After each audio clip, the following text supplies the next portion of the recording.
Hi friends, it's time for another installment in the summer audioblog series from Homeschool Conversations with Humility and Doxology. Today's podcast guest is Dianna Wiebe, and she's here to encourage us not to lose our focus as parents.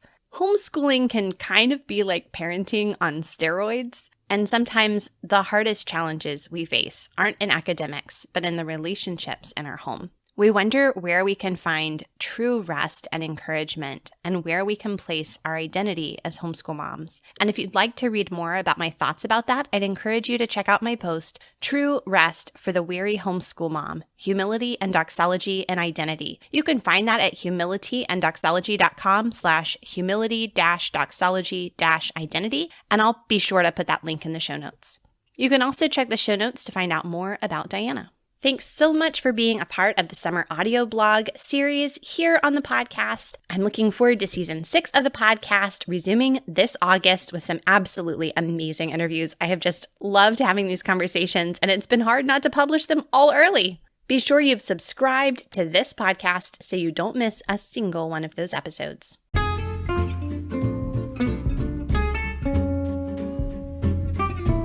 Do you remember thinking history was boring as you fell asleep over dry textbooks and meaningless bits of information? Have you been hearing that your children are supposed to memorize large chunks of history dates, fill out extensive timelines, or complete stacks of worksheets to prove they've really learned their history facts? Well, I'm here to tell you that it does not have to be that way in your homeschool. Homeschool history can be fun. It's not just dates and dead people. You can craft your own customized textbook-free history plan to use with many ages in a simple, fun, joyful way in your homeschool. And I have a textbook-free history masterclass to show you how. It's a 45-minute video masterclass and a 12-page e-booklet, plus I have lots of links to other resources that you may find helpful, and I share a lot of my own personal stories as a second-generation homeschool mom of 5. So head over to humilityandoxology.com/shop and check out the textbook-free history masterclass, and as a podcast listener, use code PODCAST for $5 off. Dianna Wiebe, don't lose focus as a parent. Do you wonder how your children will turn out? Or ask yourself if you're giving them all they need each day to grow up healthy? Are you laying a good biblical foundation for their faith to continue to grow once they leave your home? I'm Dianna Wiebe from Grapevine Studies, and today I want to talk with you about your focus as a parent. Sometimes it's easy to lose our focus when we are in the trenches of parenting. As a mother of 4 grown children, I understand. We had 4 children in 39 months, and I remember one day thinking when they were young, am I ever going to do anything besides feeding, diapering, and cleaning, and then repeating it all over again in a few hours? Can you relate? But before I knew it, I turned around one day and my toddlers had turned into teens, and my role was changing from teacher and instructor to coach and cheerleader in their lives. Through a series of miracles, my husband and I were able to take our teens to the land of Israel on an educational tour. It forever changed our lives, but it also helped us as parents to refocus and continue to teach and train our children in the few years we had left with them in our home. Today, I want to share with you a conversation that took place in Israel that helped me to see the value of keeping our focus as parents. I hope it will encourage you too. It was a hot day in August as we toured. One of the first things you notice in the land of Israel is the olive trees. According to Israeli law, olive trees represent ownership of the land. If you own the olive tree, you own the land. And one day, our tour guide talked to us about the different philosophies behind planting olive trees in the land of Israel. He explained that there are 2 different methods. The first method, you cut down the shoot from a live tree. You place it in a hole dug for it in the grove. You water it and fertilize it and watch it grow. And over the years, it bears fruit. And then he talked to us about the Jewish method of planting olive trees. You start off the same way. You cut a shoot from a live tree, but instead of immediately planting it, they take these shoots and put them into a nursery. There, they are watered and fertilized, and the young tree is under the watchful care of the gardener. When the gardener decides that the young plant is strong enough, he transplants it into the grove. Time passes, and it too bears fruit. In my mind, I was wondering why he had told us this story. It had the same ending. One method just required more work from the farmer.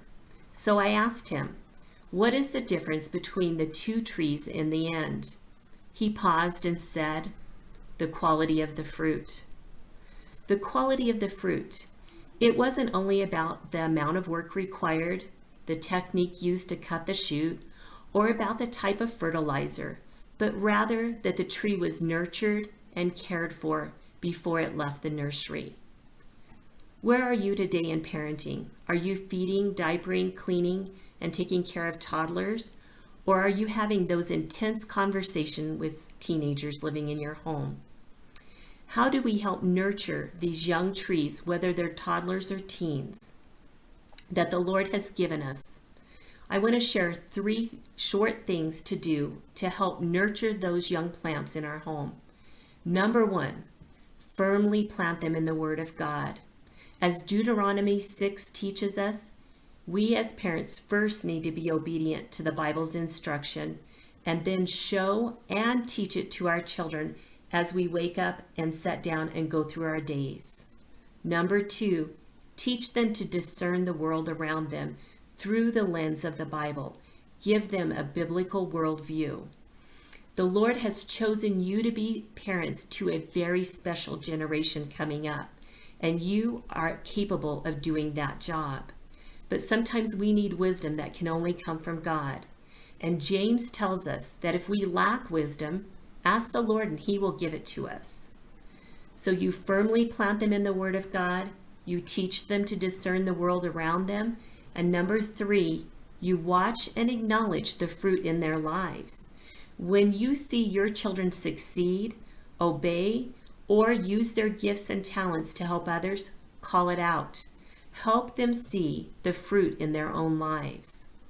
Today, remember you have a goal to bear fruit yourselves and to tend the trees that God has placed in your garden. One day, we will all stand before the Master Gardener, and he will examine the quality of fruit in our lives and in the lives of our little trees. Will we hear, "Well done, good and faithful servant"? I hope so. Today, ask the Lord to renew your focus as a parent and to see the fruit in your life and the lives of the little trees in your garden.